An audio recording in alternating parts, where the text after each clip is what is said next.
یہ عورت کی ترقی میں رکاوٹ ہے.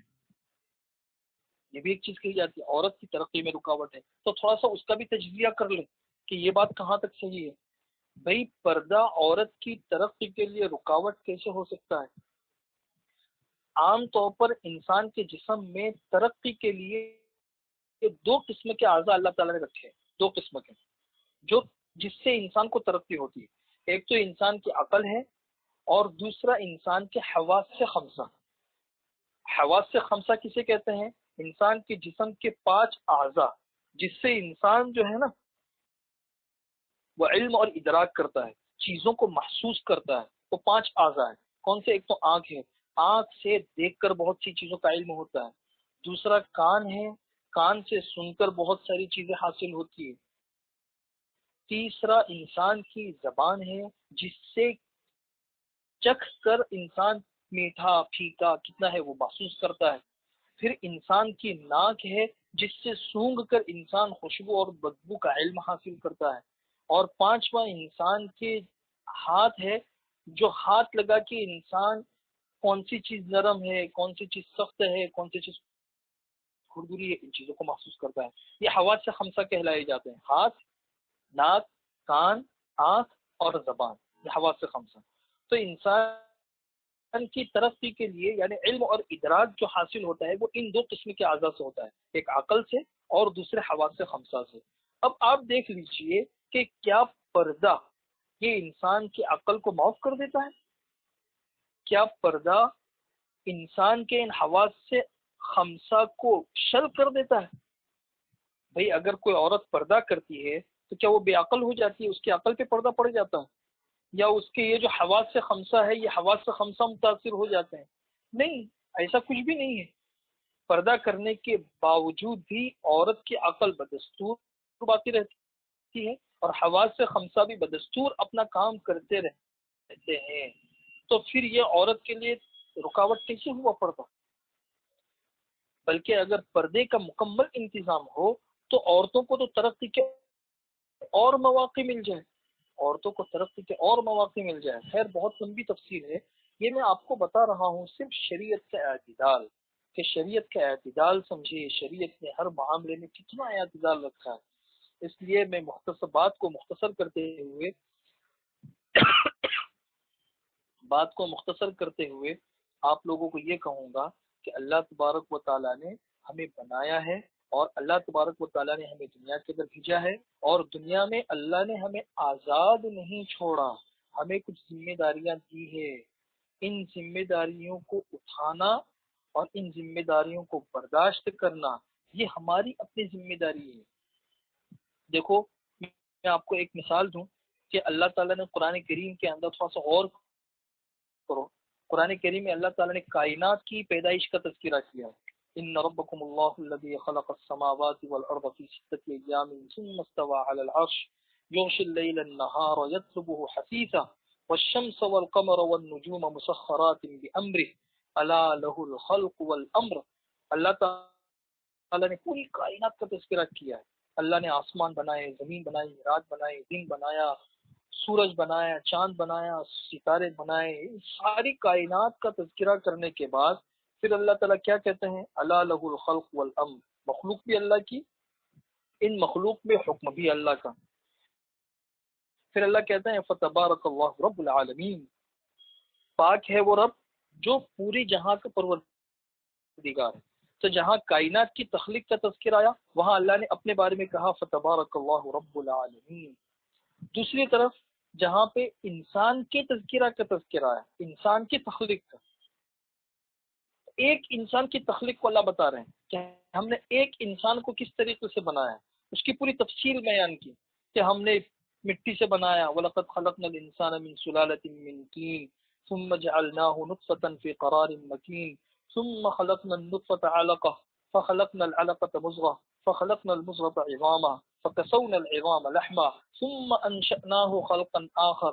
کہ مٹی کے بعد پھر کیا کیا مراحل سے ہم نے انسان کو گزارا. اور پھر انسان کی تخلیق کا تذکرہ کرنے کے بعد اللہ تعالیٰ کیا کہہ رہے ہیں؟ فتبارک اللہ احسن الخالقین. احسن الخالقین وہاں کہا فتبارک اللہ رب العالمین. پوری کائنات کا رب اللہ ہے، اور انسان کی تخلیق کا تذکرہ آیا تو اللہ نے کہا کہ اللہ تبارک و تعالی کتنا خوبصورت پیدا کرنے والا ہے۔ مطلب یہ ہے کہ پوری کائنات میں اللہ تبارک و تعالی نے انسان کو ایک خاص خوبصورتی عطا فرمائی، خاص خوبصورتی، اور یہ خاص خوبصورتی کے ساتھ اللہ تعالیٰ نے جو پیدا کیا ہے انسان کو، تو اللہ تعالیٰ کو اپنے بندوں سے محبت ہے اللہ تعالیٰ کو۔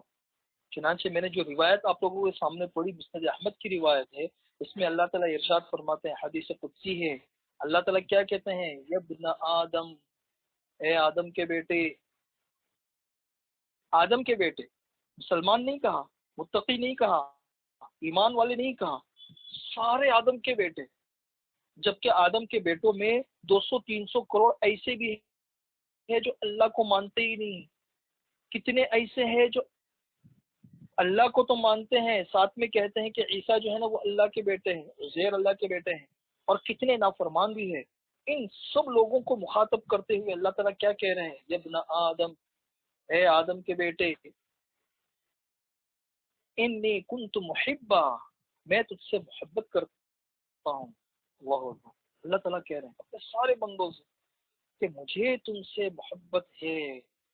وہ انسان جو خیانت بھی کرتا ہے، جھوٹ بھی بولتا ہے، نماز بھی نہیں پڑھتا، بے پردہ والی زندگی بھی گزار رہا ہے، سب کچھ ہے، اس کے باوجود اللہ تعالیٰ کیا کہہ رہے ہیں، میں تجھ سے محبت کرتا ہوں۔ پھر اس کے بعد اگلا جملہ اس سے بھی زیادہ عجیب ہے، اللہ ارشاد فرماتے ہیں فَبِحَقِّ عَلَيْكَ كُلِّ مُحِبًّا، میں تجھ سے محبت کرتا ہوں، اب میرا تجھ پر حق بنتا ہے کہ تو بھی مجھ سے محبت کر، میرا تجھ پر حق بنتا ہے کہ تو بھی مجھ سے محبت کر۔ اللہ اکبر۔ آج دنیا کے جو حاکم ہوتے ہیں ان کو کیا پرواہ ہوتی ہے کہ پبلک ہمارے سپورٹ کرتی ہے یا ہمارے اگینسٹ جاتی ہے، کون ہم کو چاہتا ہے، کون ہم، بھئی ہم کو کیا پرواہ ہے، ہم تو اپنے مزے میں ہیں، دنیا کے حاکم تو وہی ہے، لیکن یہ پوری کائنات کا حاکم اپنے بندوں سے کیا کہتا ہے کہ میں تم سے محبت کرتا ہوں، اور یہ نہیں کہ بھی تم کو مجھ سے محبت نہیں کرنی ہو تو جاؤ، مجھے کوئی پرواہ نہیں ہے۔ جبکہ اللہ تبارک و تعالیٰ کے بارے میں آتا ہے، حضور ارشاد فرماتے ہیں کہ آسمانوں میں ایک بالشت برابر بھی اتنی جگہ نہیں ہے کہ جہاں پہ کوئی فرشتہ اللہ کی عبادت میں مشغول نہ ہو، اللہ کی عبادت میں مشغول نہ ہو، ایک بالشت بھی ایسی جگہ نہیں ہے۔ اللہ کو ہماری عبادتوں کی کیا ضرورت، لیکن اس کے باوجود چونکہ اللہ کو محبت ہے، اس لیے اللہ تعالیٰ کہتے ہیں کہ اے میرے بندے، میں تجھ سے محبت کرتا ہوں، اس محبت کا واسطہ میرا بھی تجھ پر حق ہے کہ تو بھی مجھ سے محبت کرنے والا بن جا۔ اب اس کے باوجود بھی اگر ہم اللہ سے محبت نہ کریں، اس کی محبتوں والی زندگی نہ گزارے، اس کی شریعت اور سنت اور احکامات والی زندگی نہ گزارے، تو پھر ہماری بدقسمتی کے لیے اور کیا چیز رہ جاتی ہے، ہماری بدقسمتی کے لیے اور کیا چیز رہ جاتی ہے۔ اس لیے بھائی ابھی ہمیں آنکھوں سے کچھ بھی نظر نہیں آ رہا، مانو دنیا کے اندر مانو اللہ کے احکامات کو، اللہ بھی نظر نہیں آتے لیکن مانو، شریعت کی بہت ساری چیزیں ہمیں سمجھ میں نہیں آتی لیکن مانو، بس یہ ماننے ہی کا وقت ہے، بن دیکھے مانو، بن دیکھے عمل کرو۔ بس یہ بن دیکھے عمل کرنے پر ایک بات کہوں، اس بات کے اوپر پہ اپنی بات ختم کروں، ایک قصہ بتاؤں۔ ہارون رشید کا نام آپ نے سنا ہوگا، ان کی بیوی تھی زبیدہ، ان کا نام بھی آپ نے سنا ہوگا، بہت نیک پارسا بیوی تھی۔ تو وہ ایک مرتبہ ہارون رشید اور ان کی بیوی زبیدہ یہ نہر کے کنارے ٹہلنے کے لیے نکلے۔ تو آپ نے جیسے دیکھا ہوگا کہ بعض جن شہروں کے اندر سمندر ہوتا ہے تو سمندر کے کنارے ریتیلی زمین ہوتی ہے جہاں پہ لوگ تھوڑا سا گھومنے پھرنے کے لیے آتے ہیں، بیٹھنے کے لیے آتے ہیں، تھوڑا سا انجوائے کرنے کے لیے آتے ہیں۔ تو وہاں پہ وہ واکنگ کر رہے تھے، ہارون رشید اور ان کی بیوی واکنگ کرتے کرتے وہ بہلول کے پاس سے گزرے۔ بہلول کا نام آپ نے سنا ہوگا، اس زمانے کے بہت بڑے بزرگ تھے، لیکن ان کی ظاہری کیفیت ایسی تھی کہ لوگ ان کو مجنون کہتے تھے۔ تو بہلول جو تھے نا وہ چھوٹے چھوٹے گھر بنا رہے تھے، چھوٹے چھوٹے گھر۔ تو ہارون رشید آگے بڑھے، ہارون رشید نے پوچھا کہ بھئی بہلول کیا کر رہے ہو؟ بہلول نے کہا کہ میں گھر بنا رہا ہوں۔ ہارون رشید نے کہا کہ کیوں بنا رہے ہو؟ تو بہلول نے کہا کہ میں اس لیے بنا رہا ہوں کہ اگر کوئی مجھ سے یہ گھر خریدے گا تو میں اس کے لیے دعا کروں گا کہ اللہ تعالیٰ اس کو جنت میں ایک محل دے دے، جنت میں گھر دے دے۔ ہارون رشید نے کہا کہ اچھا چلو بتاؤ کیا قیمت ہے آپ کے اس گھر کی؟ تو بہلول نے کہا کہ 1 دینار قیمت ہے، 1 دینار۔ تو ہارون رشید نے تھوڑا سا مذاق کر کے آگے بڑھ گئے، مذاق کی کہ بھئی یہ تو لگتا ہے کہ پلین اڑ رہا ہے، آسمانوں کی باتیں چل رہی ہے، اب یہ تو کیا گھر بن رہا ہے، اس کی کوئی 1 دینار قیمت ہوتی ہے؟ کچھ بھی نہیں۔ مذاق کر کے تھوڑا سا آگے بڑھ گئے۔ پیچھے ان کی بیوی زبیدہ آ رہی تھی ہارون رشید کی، پوچھا بہلول کیا کر رہے ہو؟ بہلول نے کہا گھر بنا رہا ہوں۔ بھائی گھر بنا رہے ہو تو کیوں بنا رہے ہو؟ میں اس لیے بنا رہا ہوں کہ جو مجھ سے یہ گھر خریدے گا میں اس کے لیے دعا کروں گا کہ اللہ اس کو جنت کے اندر گھر دے دے۔ زبیدہ نے کہا کہ بتاؤ اس کی کیا قیمت ہے؟ بہلول نے کہا کہ اس کی قیمت 1 دینار۔ زبیدہ نے 1 دینار پرس کے اندر سے نکالا اور بہلول کو دے دیا، اور بہلول نے دعا کر دی کہ اللہ جنت میں اس کو ایک گھر دے دے۔ ویسے بھی عام طور پر ایمان کے اعتبار سے، مضبوطی کے اعتبار سے، یقین کے اعتبار سے عورتوں میں جو پختگی ہوتی ہے وہ مردوں میں نہیں ہوتی۔ پڑھنے پڑھانے کا مزاج، نماز کا شوق، عبادت کا شوق، تحقیق کا شوق، علم حاصل کرنے کا شوق، اور ایک چیز بتا دی جائے تو اس کو پکڑ، بالکل ہاتھ میں پکڑ لیا، ہاں بھائی اب اس کو انشاءاللہ کبھی بھی نہیں چھوڑیں گے، یہ جذبہ عورتوں میں مردوں کے مقابلے میں زیادہ ہوتا ہے۔ اللہ تعالیٰ قبول فرمائے۔ بہرحال رات کو دونوں سو گئے۔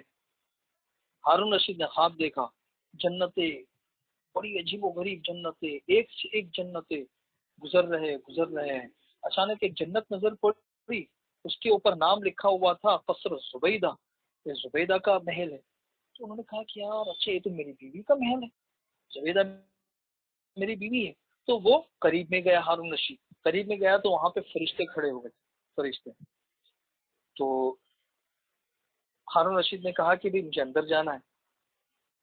تو فرشتے نے کہا کہ بھائی سر آپ کی آئیڈینٹی بتاؤ، آپ کون ہو، آپ کی آئیڈینٹی کیا ہے، آپ کی شناخت کیا ہے؟ تو ہارون رشید نے کہا کہ بھائی یہ میری بیوی کا محل ہے، یہ زبیدہ میری بیوی ہے۔ تو فرشتے نے کہا کہ بھائی شاید آپ رونگ آ گئے ہو، یہاں کا دستور دنیا کے مقابلے میں کافی الگ ہے، آپ کی بیوی دنیا کی ہے، یہاں پر کچھ پتہ نہیں، یہاں پر آ کے کون کس کی بیوی بتائے، کون کس کا شوہر بتائے، یہ نہیں پتا۔ یہاں تو پہلے زبیدہ جائے گی، اور اگر آپ اس کے شوہر یہاں پہ بنائے گئے تو پھر آپ اس کے پیچھے جاؤ گے۔ بہرحال یہ ساری باتیں ہوئی اور ہارون رشید کی آنکھ کھل گئی۔ ہارون رشید کے نگاہوں کے اندر پورا قصہ گھوم گیا کل کے سمندر کے کنارے کا، کہ ارے میں نے جس انسان کو بالکل لائٹلی لیا، دیکھو یہ بھی ہوتا ہے، انسان اپنی زندگی میں کچھ لوگوں کو بہت لائٹلی لیتا ہے، اور کچھ کاموں کو بھی بہت لائٹلی لیتا ہے، کچھ چیزوں کو بھی بہت لائٹلی لیتا ہے، لیکن وہ لائٹلی نہیں ہوتے، اور کچھ چیزوں کو، کچھ انسانوں کو انسان بہت اہمیت دے کے ان کے پیچھے پیچھے چلتا ہے اور وہ کام کرتا ہے، لیکن اس کی کوئی اہمیت نہیں ہوتی اللہ کی نگاہوں میں۔ بہرحال وہ تفصیلات ہے، وقت بھی پورا ہو رہا ہے۔ تو ہارون رشید اٹھا، اٹھنے کے بعد کہا کہ آج میں جاؤں گا میری بیوی سے پہلے، اور آج میں بھی سودا کر کے آؤں گا۔ تو وہ بھاگا بھاگا گیا، پیچھے پیچھے زبیدہ واکنگ کرنے کے لیے آ رہی تھی، تو بھاگے بھاگے گئے، اور پہلو وہی مکان بنا رہے تھے۔ ہارون رشید پہنچ گئے۔ ہارون رشید کے دل میں یہ تھا کہ آج میں بھی 1 دینار دے کے محل خرید لوں گا۔ تو بھائی بہلول کیا کر رہے ہو؟ مکان بنا رہا ہوں۔ کیوں بنا رہے ہو؟ یہ اس لیے بنا رہا ہوں کہ جو مجھ سے یہ خریدے گا تو میں اس کے لیے دعا کروں گا کہ اللہ اس کو جنت کے اندر محل دے دے۔ ہارون رشید نے پوچھا کہ کیا قیمت ہے؟ بہلول نے کہا کہ اس کی قیمت آپ کی پوری حکومت، آپ اپنی پوری حکومت میرے حوالے کرو تو میں دعا کروں گا آپ کے لیے۔ اب ہارون رشید کے تمبر ہو گئے، ارے بھائی کل 1 دینار قیمت تھی، اور ایک دن ہی کے فاصلے سے پوری دنیا، پوری میری حکومت اس کی قیمت بن گئی۔ تو بہلول نے کہا کہ ہارون صاحب کل بن دیکھے سودا تھا، آج دیکھا ہوا سودا ہے۔ کل بن دیکھے سودا تھا، کل جو ایمان تھا وہ ایمان بالغیب تھا، اور آج کا جو ایمان ہے وہ ایمان بالمشاہدہ ہے۔ آپ دیکھ چکے ہو اور دیکھ کے پھر آئے ہو، اب اس کی قیمت بدل چکی ہے۔ اللہ اکبر۔ آج دنیا میں ہمارے سامنے ہزاروں باتیں ایسی ہوتی ہے کہ آخرت میں یہ ملے گا، یہ ملے گا، یہ ملے گا، یہ ملے گا۔ اس ایمان بالغیب پر عمل کر لیا، یقین کر لیا اور قدم اٹھا دیا، اور اللہ کی منع کی ہوئی چیزوں سے بچ گیا، پھر تو اس کے لیے تو بہت ہی سستا سودا ہے۔ ایک دینار میں اس کو بہت کچھ مل گیا، لیکن کل جب یہ آنکھ بند ہوگی اور مشاہدے والی آنکھ کھلے گی، پھر تو انسان اپنی پوری دنیا کی پونجی بھی اگر دینا چاہے گا وہ بھی قبول نہیں ہوگی۔ اس لیے اللہ تبارک و تعالی ہمیں صحیح سمجھنے کی، صحیح سمجھ کر اس پر عمل کرنے کی ہم سب کو توفیق نصیب فرمائے۔ بس اسی پر میں اپنے بات کو ختم کرتا ہوں۔ یہ ایک اکیڈمی ہے، الماحی اکیڈمی، انہوں نے یہ پروگرام منعقد کیا ہے، اور ماشاءاللہ یہ خواتین کے اندر کام بھی کرتی رہتی ہے یہ اکیڈمی۔ اس لیے آپ لوگوں میں سے اگر کسی کو اس اکیڈمی کے اندر جوائن ہونا ہو یا سیکھنا ہو تو سیکھیں۔ اللہ تعالی ہم سب کو سیکھ کر اس پر عمل کرنے کی توفیق نصیب فرمائے۔ دعا کر لیتے ہیں۔ اللهم صل على محمد وعلى آل محمد كما صليت على إبراهيم وعلى آل إبراهيم إنك حميد مجيد. ربنا ظلمنا أنفسنا وإن لم تغفر لنا وترحمنا لنكونن من الخاسرين. ربنا لا تزغ قلوبنا بعد إذ هديتنا وهب لنا من لدنك رحمة إنك أنت الوهاب. لا إله إلا الله الحليم الكريم. سبحان الله رب العرش العظيم. الحمد لله رب العالمين. نسألك موجبات رحمتك وعزائم مغفرتك والغنيمة من كل بر والسلامة من كل إثم. لا تدع لنا ذنبا إلا غفرته ولا هما إلا فرجته ولا دينا إلا قضيته ولا حاجة من حوائج الدنيا هي لك رضا ولنا فيها صلاح إلا قضيتها ويسرتها يا أرحم الراحمين. ربنا لا تؤاخذنا إن نسينا أو أخطأنا. ربنا ولا تحمل علينا إسرا كما حملته على الذين من قبلنا.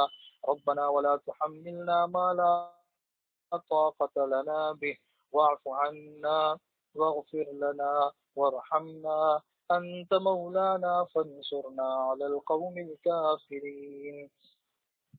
أنت مولانا فانصرنا على القوم الكافرين. ربنا آتنا في الدنيا حسنة وفي الآخرة حسنة وقنا عذاب النار. ربنا اغفر لنا ولإخواننا الذين سبقونا بالإيمان ولا تجعل في قلوبنا غلا للذين آمنوا ربنا إنك رؤوف رحيم.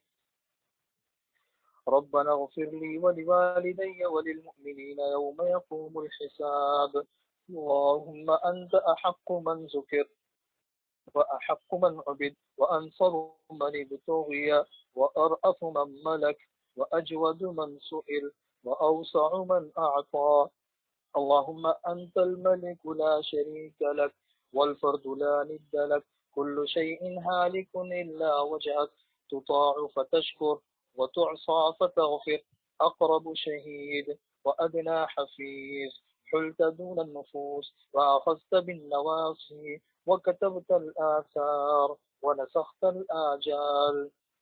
القلوب لك مفزية والسر عندك علانية. الحلال ما أحللت والحرام ما حرمت والدين ما شرعت والأمر ما قضيت. الخلق خلقك والعبد عبدك وأنت الله الرؤوف الرحيم.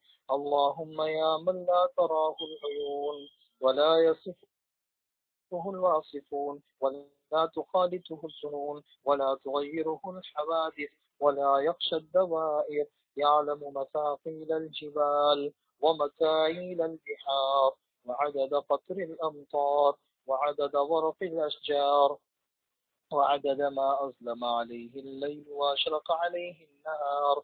يا من لا تواري منه سماء سماء ولا أرض أرضا ولا جبل ما في قعره ولا بحر ما في ضعره.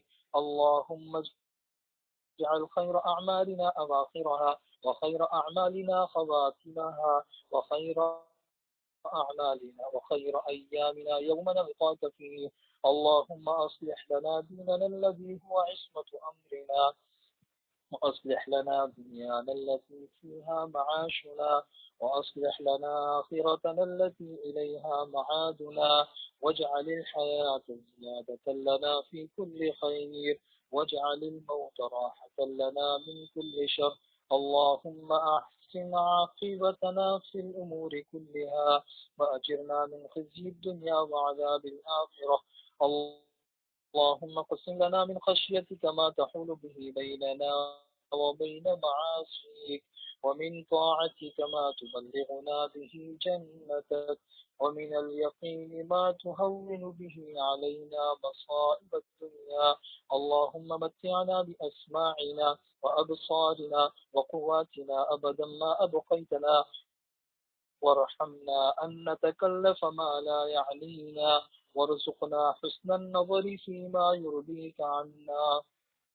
اے اللہ ہمارے گناہوں کو معاف فرما، اے اللہ ہمارے خطاؤں سے درگزر فرما، اے اللہ ہم آپ کے گنہگار بندے اور بندیاں ہیں، اے اللہ ہماری زندگی غفلت میں گزر گئی، اے اللہ ہمیں معاف فرما دے، اے اللہ ہمیں معاف فرما دے، اے اللہ ہمیں تیرے ذکر اور دھیان والی زندگی نصیب فرما دے، اے اللہ ہمیں تیرے ذکر اور دھیان والی زندگی نصیب فرما دے، نفس اور شیطان کے دھوکوں سے ہمیں نکال دے اور تیری محبت ہمیں نصیب فرما دے، دنیا کی چیزوں کی محبت نکال دے اور اعمال کا شوق اور محبت ہمارے دلوں میں پیدا فرما دے۔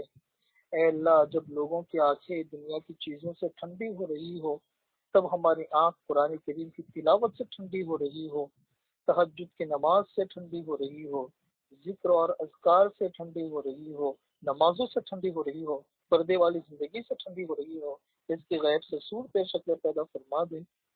اے اللہ بندوں کے حقوق ادا کرنے کی توفیق نصیب فرما دے، اے اللہ تیرے حقوق ادا کرنے کی توفیق نصیب فرما دے۔ اے اللہ آپ ہم سے محبت کرتے ہیں، ہمیں بھی آپ سے محبت کرنے والا بنا دے۔ اے اللہ آپ ہم سے محبت کرتے ہیں، ہمیں بھی آپ سے محبت کرنے والا بنا دے۔ اے اللہ آپ ہم سے محبت کرتے ہیں، ہمیں بھی آپ سے محبت کرنے والا بنا دے۔ اے اللہ ہمیں اپنے ایمان اور دین کے بارے میں فکر مند بنا دے۔ سفیان ثوری جیسا انسان جس نے زندگی میں کوئی گناہ نہیں کیا اور وہ ڈر رہا ہے اس بات سے کہ پتہ نہیں موت تک یہ ایمان سلامت رہے گا کہ نہیں رہے گا،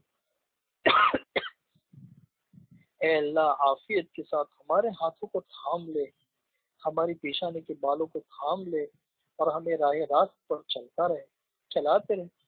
اے اللہ اگر ہم نے آپ کی رحمت کا ہاتھ تھام دیا تو وہ کبھی چھوٹ سکتا ہے، لیکن آپ نے اگر ہمارا ہاتھ تھام لیا تو وہ کبھی بھی نہیں چھوٹے گا۔ ایک چھوٹی بچی اپنے والد کا ہاتھ پکڑ کے جا رہی ہے، کیچڑ ہے، باپ کہتا ہے کہ میری انگلی پکڑ لے، بچی کہتی ہے کہ میں نے اگر آپ کا ہاتھ پکڑ لیا تو میں کمزور ہوں، یہ ہاتھ چھوٹ سکتا ہے، آپ میرا ہاتھ پکڑ لو، آپ کمزور ہو، آپ پکڑو گے تو آپ چھوڑو گے نہیں مجھے اور مجھے گرنے سے بچا لو گے۔ اے اللہ ہم سارے کے سارے کمزور ہیں، اے اللہ ہم سارے کے سارے کمزور ہیں، فتنوں کے زمانے میں ہم وقت گزار رہے ہیں۔ اے اللہ چاروں طرف سے نہ جانے کیسے کیسے فتنے ہیں، غربت کے فتنے ہیں، جنگوں کے فتنے ہیں، حالات کے فتنے ہیں، نہ جانے کیسے کیسے فتنے ہیں، کیسی کیسی خبریں آتی ہیں۔ اے اللہ اگر آپ نے ہمارا ہاتھ پکڑ لیا تو آپ مضبوط سے پکڑیں گے اور اے اللہ موت تک نہیں چھوڑیں گے۔ اے اللہ آپ ہم سب کا ہاتھ پکڑ لے اور ہمیں بولتا سکھا دے، سنتا سکھا دے، نماز پڑھتا سکھا دے، پردہ کرتا سکھا دے، داڑھی رکھنے والا بنا دے، حضور اکرم صلی اللہ علیہ وسلم کی ایک ایک سنتوں پر عمل کرنے والا بنا دے، جھوٹ ہماری زندگی سے نکال دے، سچائی ہماری زندگی کے اندر لے آ۔ اے اللہ عفت اور پاک دامنی ہمارے اندر پیدا فرما دے اور خواہشات اور شہوت پرستی والے گناہ ہمارے اندر سے نکال دے۔ اے اللہ جہالت کے اندھیریوں سے نکال کر علم کی روشنی کی طرف لے آ۔ اے اللہ مختصر سا وقت ہے، اے اللہ مختصر سا وقت ہے، ہم میں سے کسی کو نہیں پتا کہ کس کے جانے کا کب وقت آ جائے گا، ہم میں سے کسی کو نہیں پتا کہ کب کس کے جانے کا وقت آ جائے گا۔